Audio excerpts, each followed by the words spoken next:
Hello and welcome to episode 71 of the Disney Park Princess podcast. I'm your co-host, Sara. I'm Heather. I'm Sharla. And this week we are going to be talking about Girls Trip. Yay! We're all in our PJs. So this is the Disney Park Princess Pajama Party.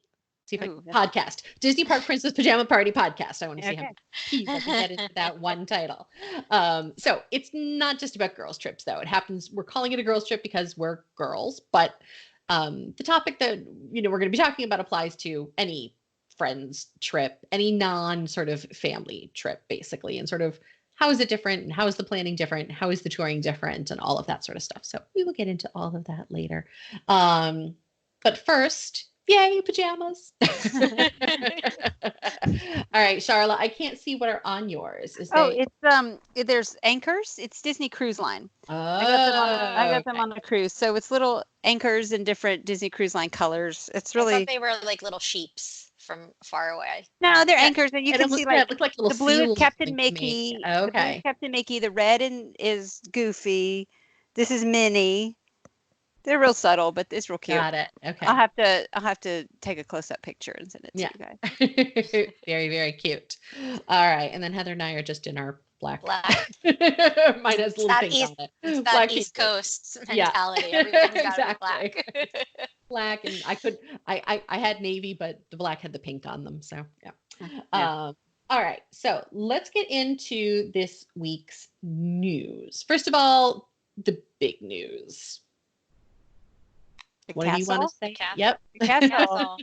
Cinderella Castle is getting an updated color scheme, sort of, for the 50th anniversary. Don't worry, no birthday cake here, guys. Yeah. Yes. Yeah. I really was hoping they'd bring it back just to watch everybody's mind. Just to watch my head explode. Yes. Literally, Sean, my husband's first question was, "It's not a birthday cake, right?" And I was like, "Nope, it's not the birthday cake." Missed opportunity, Disney World. Did you guys actually see the birthday cake in person? Yes. Yeah, it was there for my honeymoon. Yeah. Oh, for your honeymoon, funny.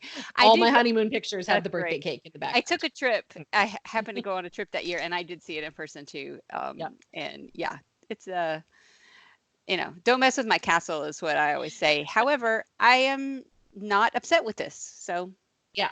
We're going to get into our personal opinions about the the redo in the Patreon extra. So, but what we'll say for now is that it is getting a new color scheme. It's going to be done by this summer. It's going to be a lot of gold accents because, of course, it is the 50th anniversary and that's the big deal. So gold, 50, whole thing. But we're going to get into our personal opinions, and we sort of run the gamut as usual. There's a range of opinions here among us. So we will get into all of that on the Patreon extra.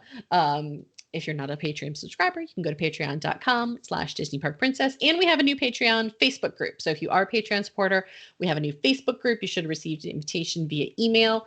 If you didn't, there's a link on the Patreon page. And then we're going to be doing Facebook Lives and things like that, like once a month or so in there. So that's why we did the group, because it's just the easiest way to do Facebook Lives. So, okay. We'll do our first one when we're down at Disney World next week. Yeah. The plan. Yeah.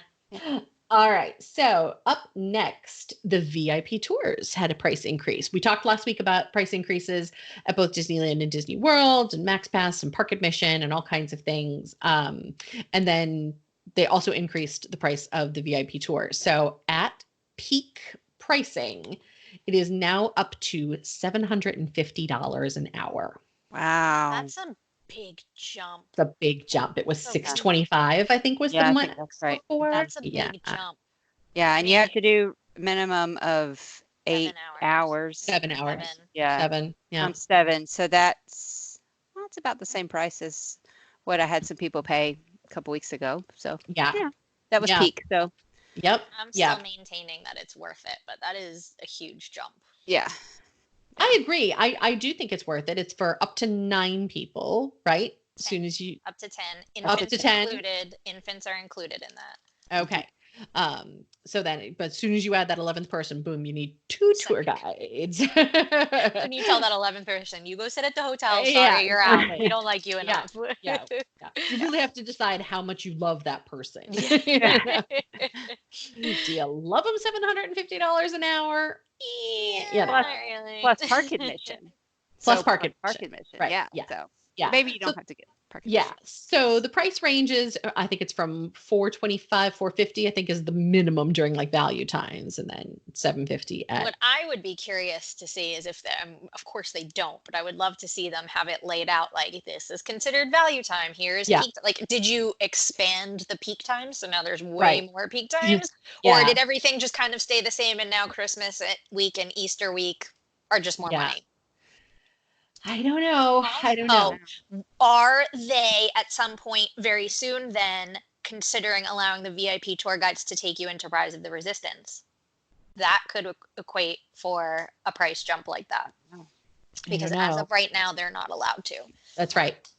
Right. They can only sort of use the magic fast pass powers on rides that have fast pass. So Rise of the Resistance does not. Out of luck. All right. Which so is interesting.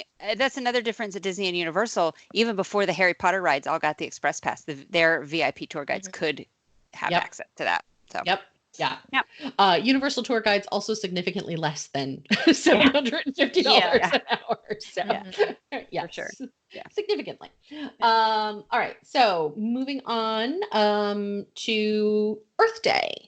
So it is the 50th anniversary of Earth Day this April and the 25th anniversary of the Disney Conservation Fund. So Disney's throwing a big 4-day Earth Day party. And Sharla, what are the dates of your April trip?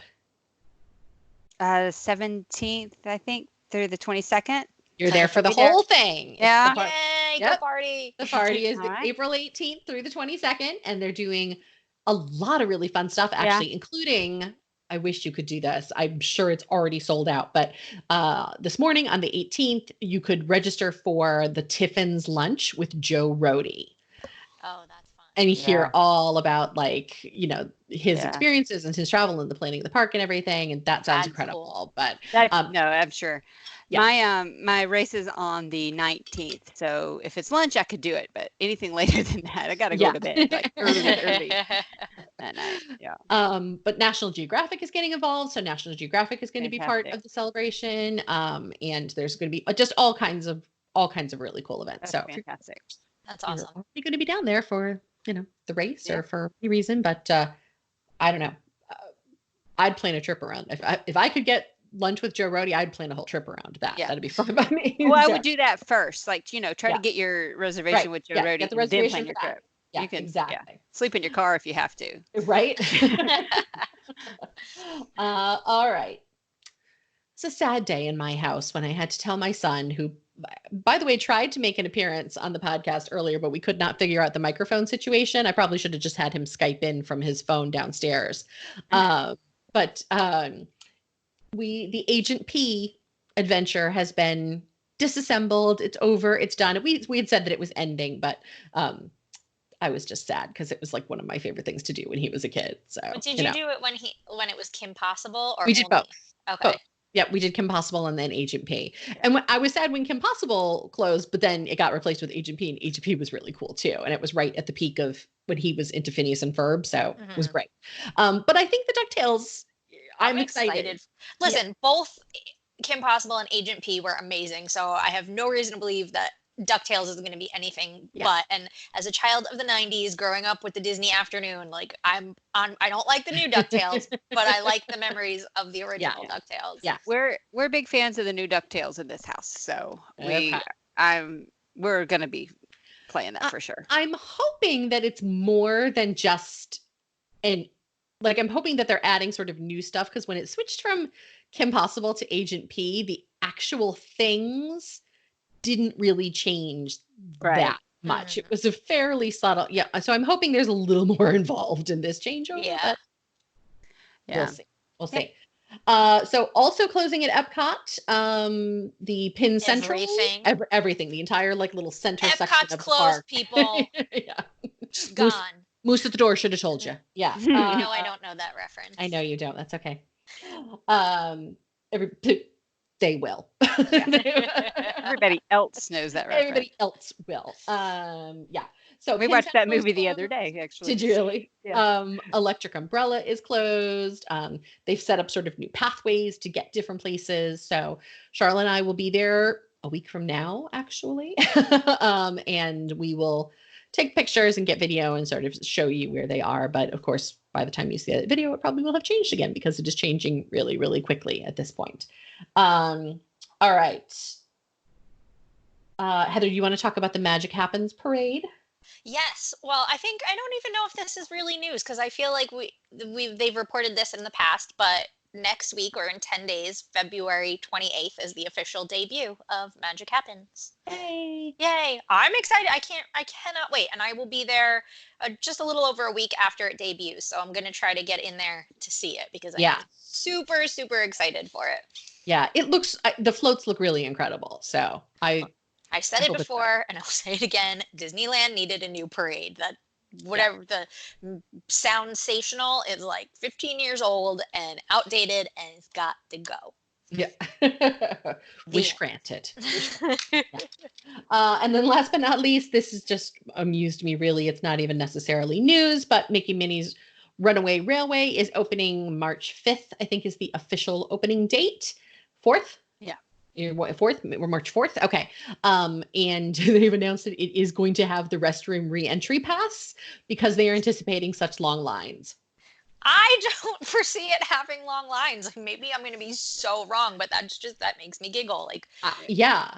Maybe the first couple weeks because it's new, but I don't think this is like Slinky Dog Dash Rise of the Resistance level of popularity here. I don't know. I think it's going to be if it's anything like, I mean, think about Ratatouille in Paris and it's coming to Epcot. Think about that. It's a trackless ride system. Yep. Like Pooh's Honey Hunt in Tokyo. It's a trackless system. It's a brand new thing that they haven't really done in Florida. This is going to be huge. I don't even know anything about exactly what they're doing. I'm just predicting it's going to be a unique thing and everybody's going to love it and everybody's going to want to do it. So yeah, I think it's going to be bigger than I originally thought it was. Yeah. Because so when they first announced it, I was like, oh, okay, cute. But nothing about it really sang to me. But the closer we get to it opening and the more excited that I see people are, I do think it's going to be, I think it's going to be bigger than we thought it was going to be, but we'll see, especially because nobody can get on Slinky Dog Dash or Rise of the Resistance. You sure can. You just got to wait. You just got to wait. Yeah. But with Rise of the Resistance, you need something to do while you're waiting. So I think all those people might be in line for Mickey and Minnie's Runaway Railway, but we'll see. At least it has Fast Pass. You know, it's not that crazy. It's not Don't Rise worry, of the Resistance it'll be tier level. 1 and then you can't ride anything else. Already is. Like, come on, Hollywood Studios. The last bastion. Enough already. Yeah, I know. All right. So, and that does it for news this week. So next up, we are going to be talking about planning a friend's trip to Disney. How is it different? What different decisions might you make? And how is it different actually touring with friends instead of with family? So stay tuned. All right. So now that you've watched our silly little dance on YouTube, if you're watching us on YouTube, if not, you heard our little intro music on the podcast on iTunes. So, all right. So let's get started. Planning a girl's trip. What is the first step? Usually the first step is Sara says, hey, do you want to go to Disney World in a couple of weeks? And I'm like, okay, sure. That's true. That's usually what happens. That's been happening for long before this actually happened. Yeah. Yes, usually that's what. Or there's a nice rate on Disney Cruise Line. You want to go? Sure. Yeah. But that's usually the first step. But if you don't have a Sara to text you that information, I think the same type of thing, though. You say, hey, do you want to go to your closest friends or people that you would think it'd be fun to go to Disney World with?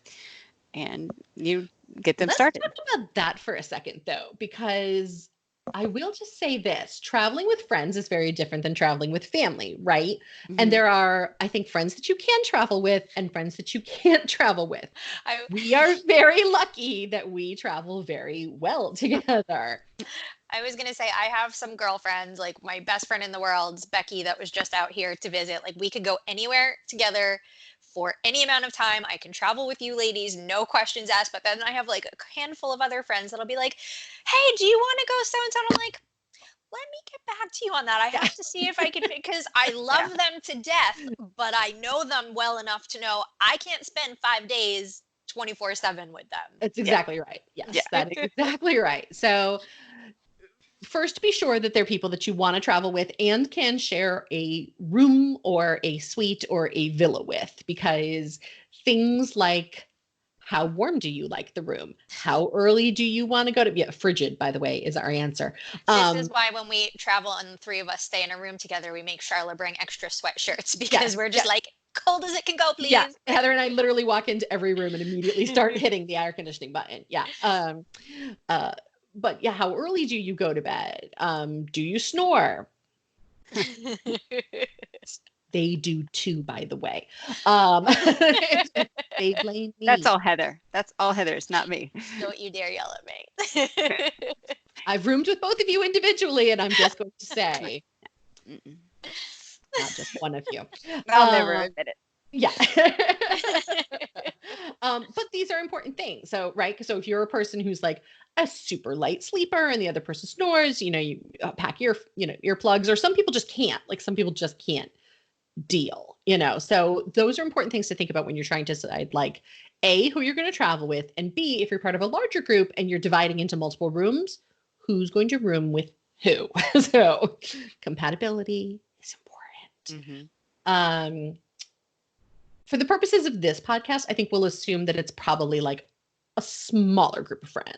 3 or 4. You guys do everything together. It's exactly time, like, moms are getting away. We don't, Right. Exactly. Mom's Gone Wild. No, not different kind That's of trip. a different podcast. Different podcast. Yes.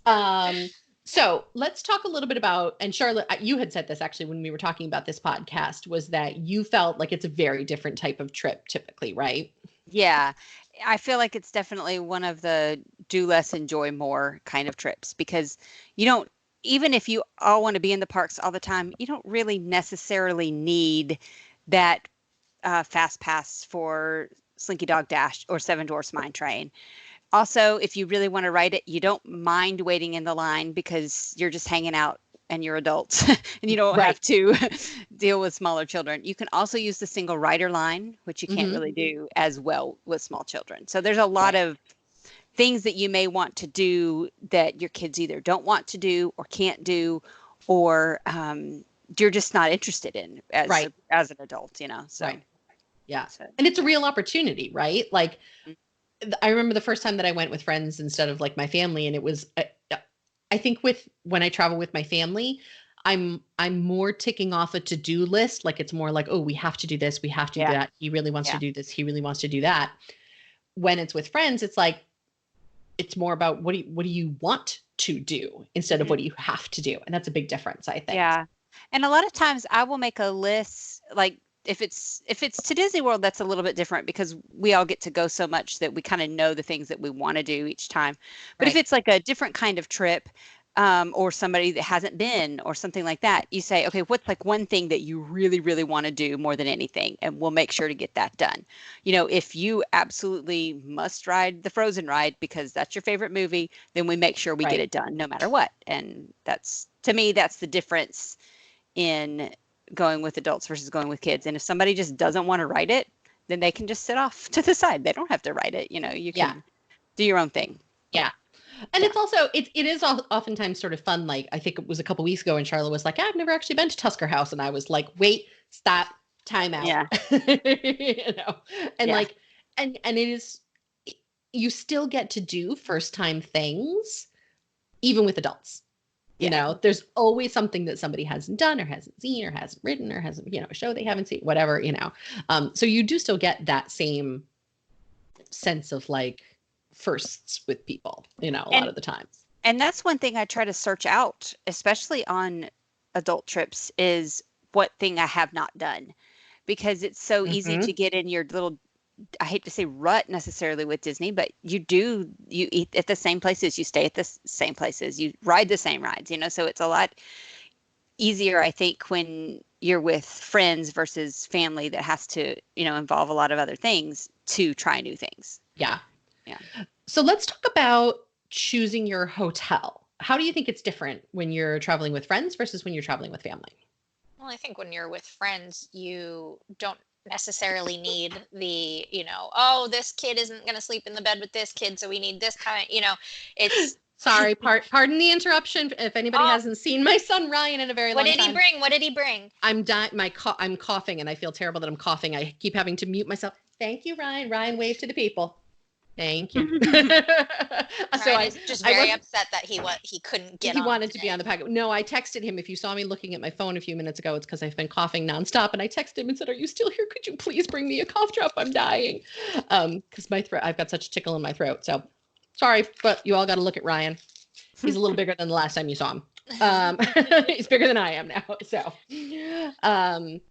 anyway, sorry, you were saying. I just think it's a different, I think families with younger kids tend to go towards more of the value resorts because remember when they're cheaper, they're also, they have decorations that appeal more to the younger kids. When you're going with adults, you don't necessarily have to worry about that. You can, splurge and be a little bit closer to the parks. You don't necessarily need that pull down bed or this over here because this one won't touch this one. And right. So we do have that a little bit though sometimes because I can't share a bed with anybody. Sarah won't share a bed, so you'll find me and Sharla cuddled up. It's not that I won't. It's that you've seen me sleep. Nobody wants to sleep with her. Nobody wants to. Yeah, I'm like a flailer. I feel like I've woken up several times in the middle of the night and just watched. Like, how is she not awake right now? How can she sleep through this? Oh yeah, no, I distinctly remember traveling with one of our friends, Leslie, and I woke up one morning and she was like this, watching me.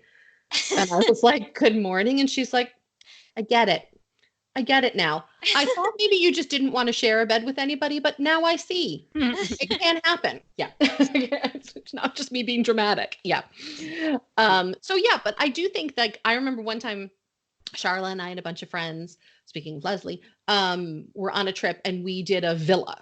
And it was great because you just have so much space and we had laundry and a kitchen and we could cook, one night and we could, there was multiple bathrooms and it was great because it gave us a really good, personal space plus a common gathering area.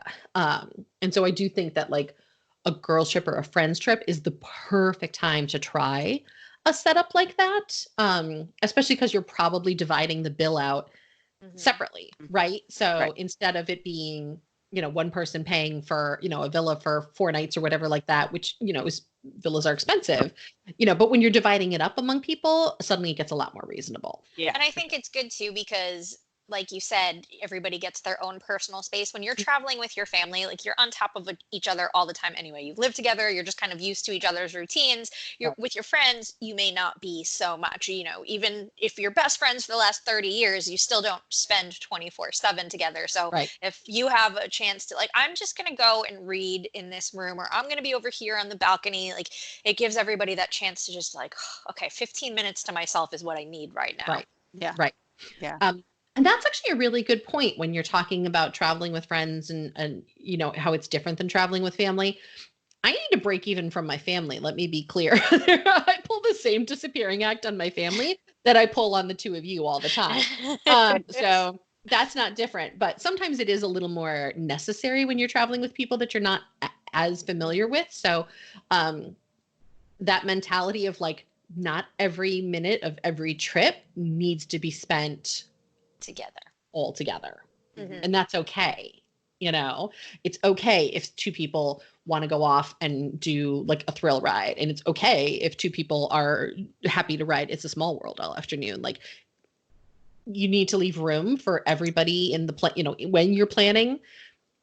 You just have to take all of that into consideration, and it's okay if you're not all on top of each other all the time. It's really fine. And the bigger the group, the more true that is, I think, too, because if you have 6 or 8 people, then it's going to be harder to get the fast pass all together, the dining reservations all together.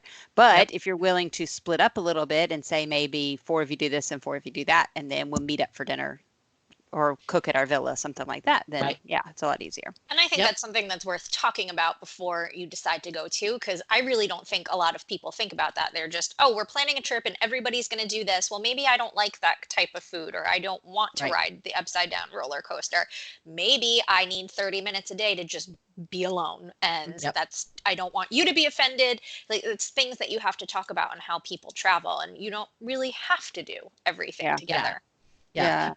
It's almost more important, I think, to communicate about sort of your wants and your needs in a friend's trip than it is in a family trip, because your family probably already knows most of your quirks.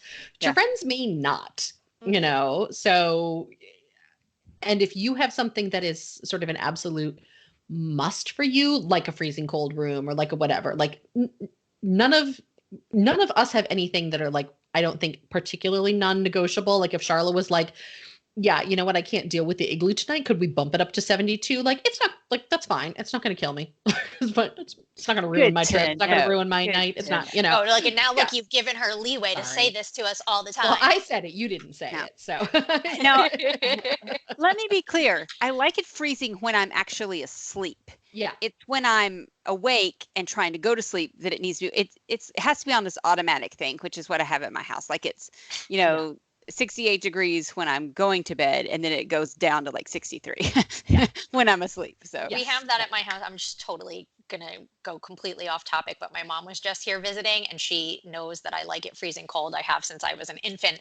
And so like I'm sitting here like, finally I could fall asleep. You know, it's 60 degrees in the house, and she's shivering like under all these. And she's like, oh, well, I don't want, like, she's such a mom, right? Like, well, I don't want you to not be able to sleep because she knows how I am. But I'm like, here's what we'll do, Mom. We're going to have it cold, but then I'm going to set the nest so at like 4 a.m. it turns up to 70. So when you're crazy and out of bed at 3 o'clock in the morning, it warms up for you. And then I swear it clicks on, and at like 4:30 in the morning, I'm waking up, throwing off all the blankets. Like, it's awful. But she was so excited that she could walk around the house and not freeze. Thank God for programmable thermostats. Like, what did we do before? If you ask my mom, she will tell you that every gadget in our house we can control by our phones. I'm like, it's a necessity now.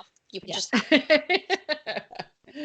All right. So a little bit about hotels, you know, can just take everything into consideration. I will say, I don't think that. Go ahead. No. Finish your thought. I was going to say, I get a fair amount of requests from friends groups that are curious about the family suites at Art of Animation. I personally don't believe those are a great option for friends groups. Those really are designed for families, parents to be in the bedroom and the kids to be in the living area. And it's not really set up necessarily for adult groups. I've had people do them, you know, and they've been okay with them, but they're not ideal. So I will just say that. Yeah, it's not set up as, like you said, they were really designed for larger families, you know, families with 3 or 4 kids. It's not like grandma and grandpa are going to sleep on the pullout in the living room and the kids are going to gather. But what I was going to say too, when picking your hotel, as an adult getaway, you can probably consider things like, what parks are we going to be in? We want to be in Epcot the most because we want to do all of the dining there or whatever. So it may change the location of where you normally stay as well versus just the type of hotel you're in. Yeah. Sharla and I are at the boardwalk next week, and we debated a lot of different things, but we're at the boardwalk for a few different reasons. 1, it had a great rate. 2, it had a great rate on club level. And 3, we're going to be, you know, we're trying to get on Rise of the Resistance, and the boardwalk is the closest hotel to Hollywood Studios. So that definitely factored, you know, those types of decisions definitely factor into when you're trying to decide where to stay. Are you going to be spending a lot of time in Disney Springs? Well, maybe Saratoga Springs or Old Key West or one of the Port Orleans is a great choice for you. So proximity, you know, is definitely important.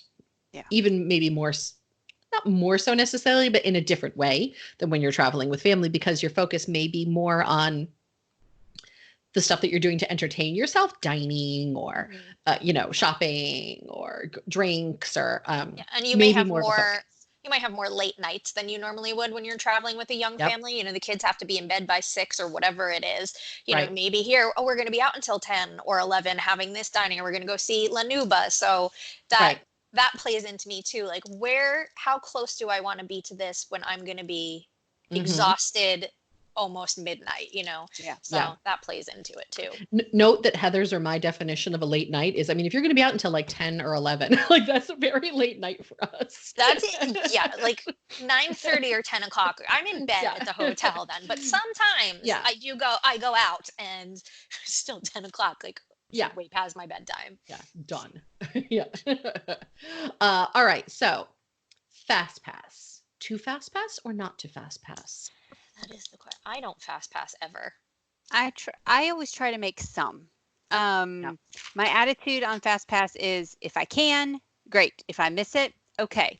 Right. And because when Sara and I go, even if we're not like next week, we're going to be taking a lot of photos and a lot of videos. But even without that, even before we did this whole thing, we would just be like, where do you want to go? I don't know. Let's just go somewhere, you know? So, and I do that a lot with my family too. I like to wing it a whole lot more. And I don't like to have everything planned out. I'll still plan some things. I still usually plan at least one dining thing. But again, this is why you should always have a park hopper, is because you don't know where you might want to go next, and you know, the flexibility. So if you ask me what we have fast passes for next week, I couldn't tell you, but I know we have some.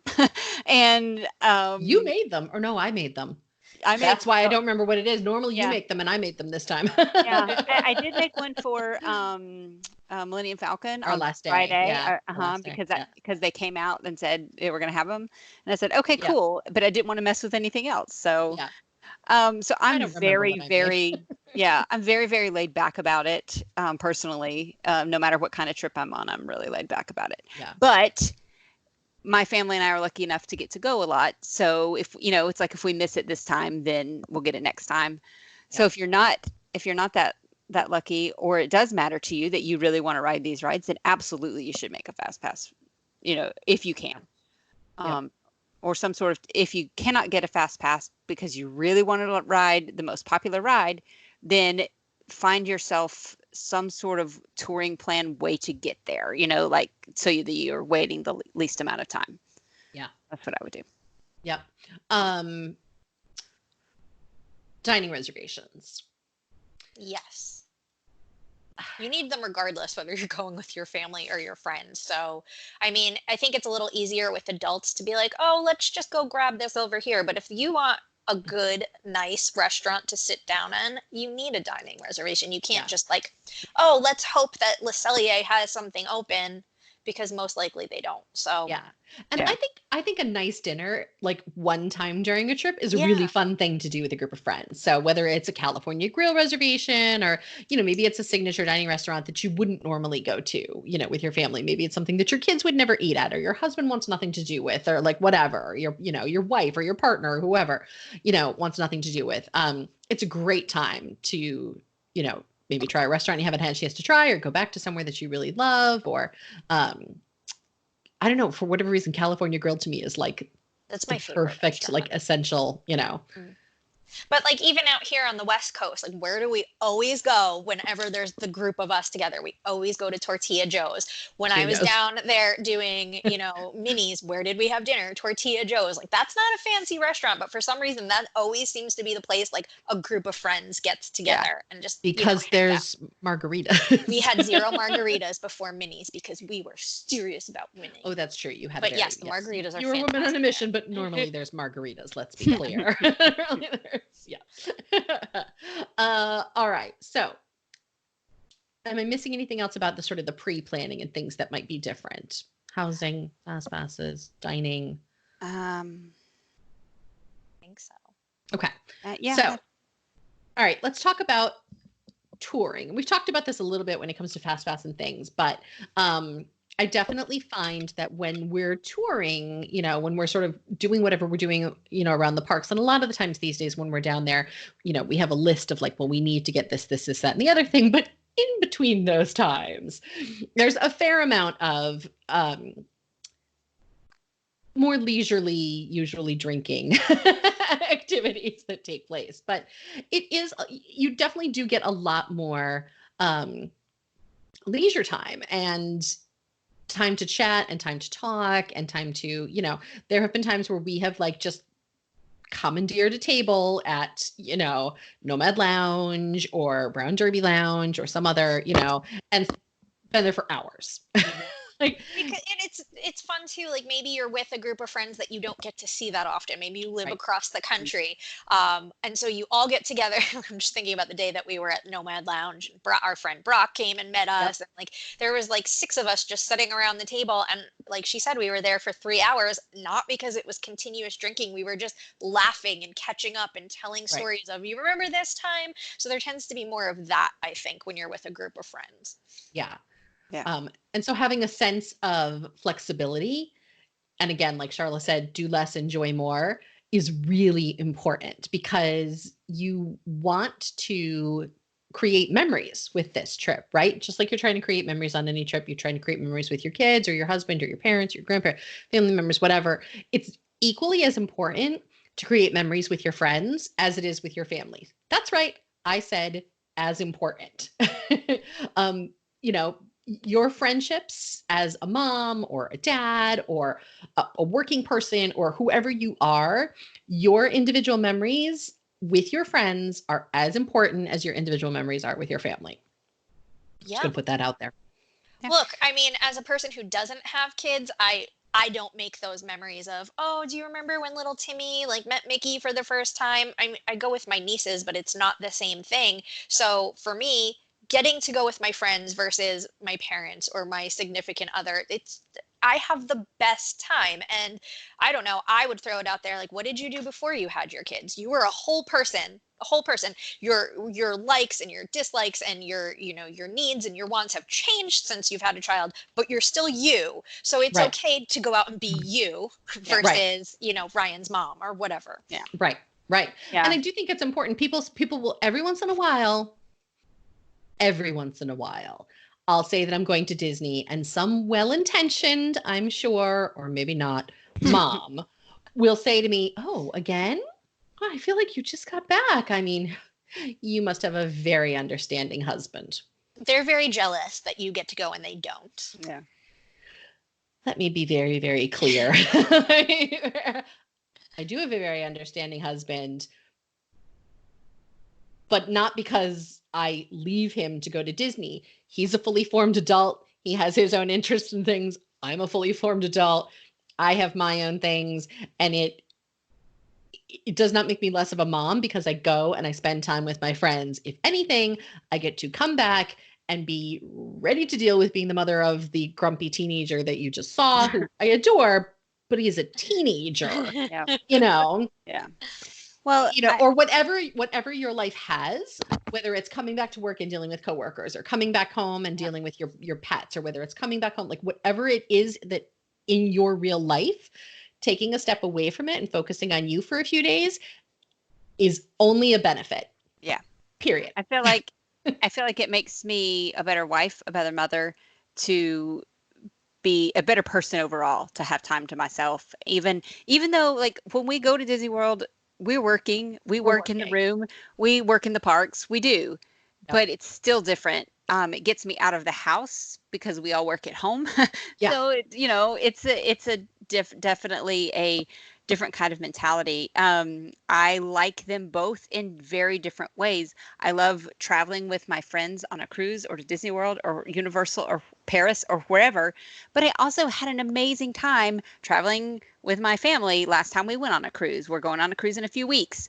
You know, all this stuff that I get to do, and I'm so blessed to be able to travel the world, but it's such a different type of trip that I think you need both in your life. Mm-hmm. And if you cannot afford to go to Disney World because you're saving your money for that ultimate trip, or, you know, you want to go on a cruise and you're saving it for your family, fantastic. Go somewhere that's very inexpensive and get away from it for just a couple of days. You know, you really need that time to yourself. And it doesn't have to be a Disney trip. It can just be whatever, but just take care of yourself. I think that's the most important thing in this whole podcast that we're talking about, is take care of yourself in whatever form.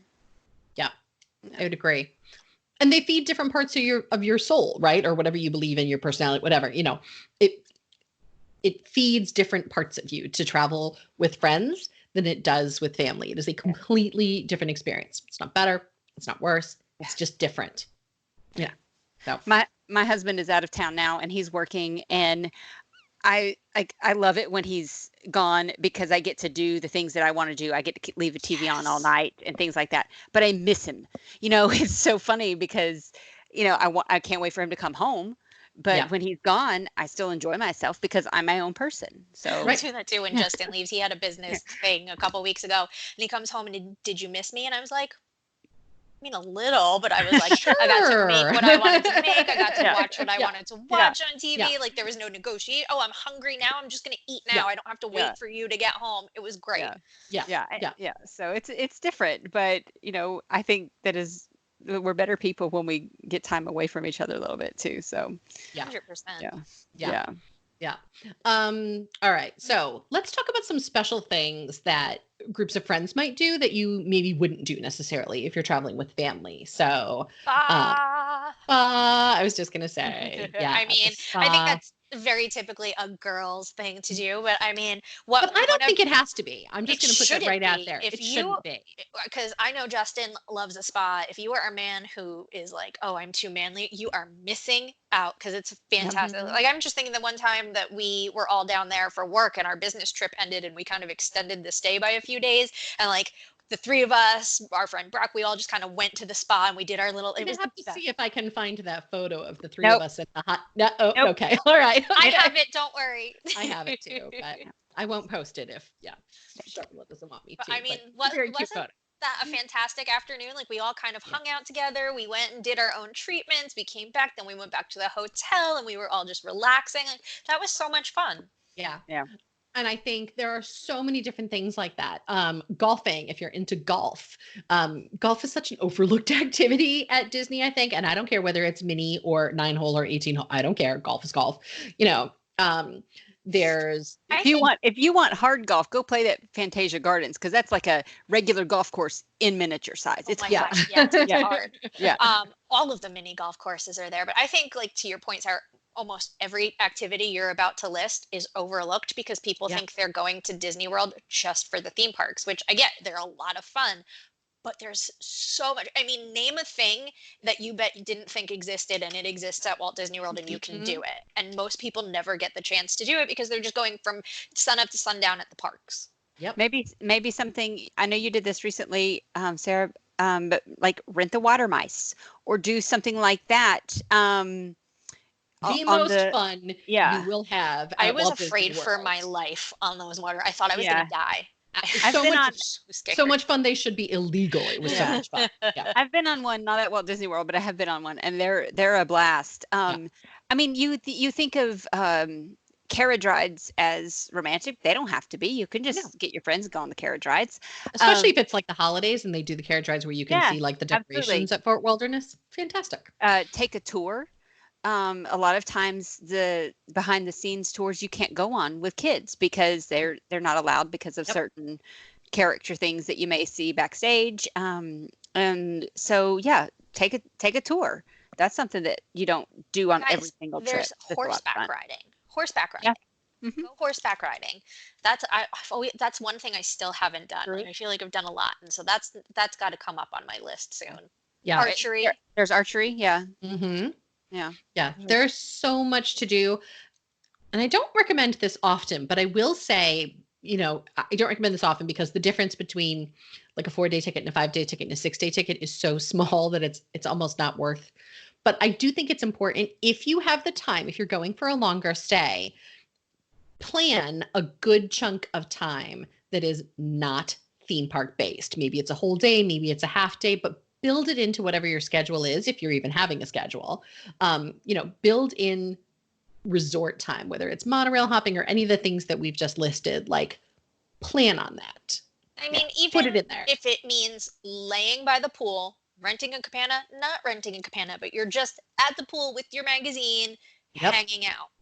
It's a vacation. Relax for a little bit, Yeah. Which you cannot do if you have small kids because they want to be in the pool and playing and all that. So it's definitely that's an adult trip to me for sure. Yeah. Being at the pool, laying in a lounge chair and hearing some kid yelling, "Mommy, watch me." but it's not yours. Or I'm just going to throw this out there, laying by the pool with like a fruity cocktail and your magazines on a girlfriend's trip where you don't have a significant other sitting next to you wanting to chat.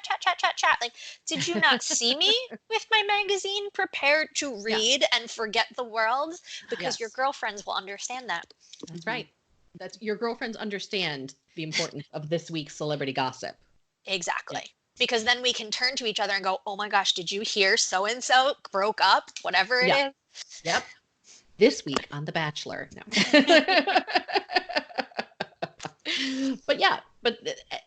And for guys, it's the same thing. Or guys or girls or whoever, if your interests are different, you can talk about whatever you want to talk about. The most ridiculous. We have had some of the most ridiculous conversations, probably ever. But they were important to us at the time, and they're conversations that I'm only going to have with the two of them, or I'm only going to have with my other friends. Or I'm only going to have, because the jokes that you have and the memories that you have are specific to that group of people. And so you just want to make sure that you leave time for the silly stuff. Exactly. Yeah. Anyway, moral of the story, plan a friend's trip. Like right now, you're listening to this, pick up your phone. You have a group chat going on there right now with somebody. And you're always saying, oh, we should get together more often, or we should do this more often. Now is the often. Go do it now. Go do it now. Start it now. Don't wait. Life is too short. No. All right. So that does it for this week's podcast. Next week, I think, Sharla, you and I are going to be talking about our upcoming trip, right? We're going to be talking about some of the things, the priorities that we have and what we're going to be doing while we're down there, what our plans are. And we're going to be recording that one a little early next week, but you guys probably won't even notice because we're only recording it a day early. So nothing crazy. We'll have news and all of that good stuff. Coming up next on the Patreon Extra, we're going to be talking about our real opinions about the Cinderella Castle remodel. What do we really think about it? And who loved the birthday cake and who didn't?